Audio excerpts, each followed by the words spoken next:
আমি একদম যার্রা পরিমাণ মানুষ আছে না, যার্রা পরিমাণ হচ্ছে ছোট আমি। আমার কথায় আপনারা কেউ কষ্ট নেবেন না। আসসালামু আলাইকুম প্রিয় দেশবাসী, আমার মতামতের জায়গা থেকে আমি কিছু কথা বলতে চাই।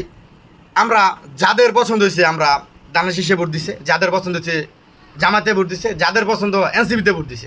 আমার কথা হচ্ছে বাংলাদেশের নাগরিক হিসেবে প্রতিটা মানুষের তার স্বাধীনতা আছে, যার যাকে ভালো লাগে তাকেই ভোট দেবে। প্রতিটা জায়গা থেকে সংসদে পরিপূর্ণ হয়েছে। আমার কথা হচ্ছে দেশের মধ্যে বর্তমান সমস্যাগুলো আপনাদের চোখে পড়তে হইব, আপনাদের দৃষ্টিতে আনতে হইব। দেশের যে সমস্যা এইগুলো আপনাদের তুলে ধরতে হইব।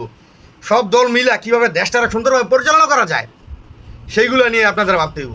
আপনাদের সংসদে কামড়ি, আপনাদের সংসদের বাইরে কামড়ি, এই দলের ঠিক আছে গুপ্ত এইটা। আরে ভাই, আমরা দেশের জনগণ, আমরা আপনাদের তামাশা দেখার জন্য বসে রই নেই।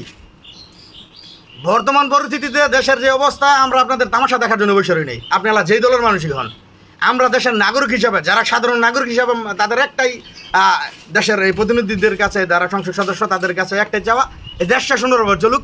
এই রাষ্ট্রের ভিতরে নানা সমস্যা যেগুলো আছে এগুলো সমাধানের পথ বের করে আনেন আপনারা। আপনাদের এই ধরনের কামড়ি এই ধরনের ঠিক আছে এগুলো আসলে সামাজিক মাধ্যমে কিংবা দেশের যে পরিচালনা যে ভারমুদ্রু এগুলো নষ্ট হইতেছে।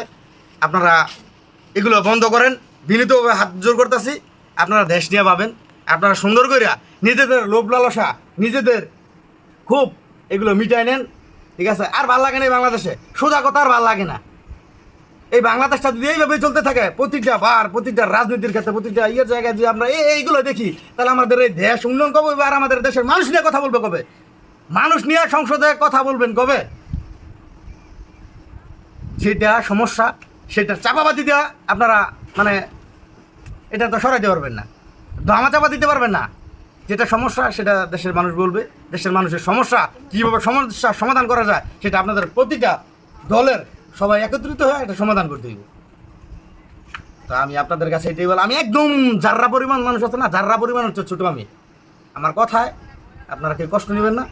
দেশ এবং মানুষকে নিয়ে ভাবেন, তাদের নিয়ে ভবিষ্যতে এই দেশ এবং মানুষকে কীভাবে উন্নয়ন কিংবা মানুষের ফ্যাসিলিটি সুন্দর জায়গায় দেওয়া যায় এটার কথা ভাবেন। আসসালামু আলাইকুম।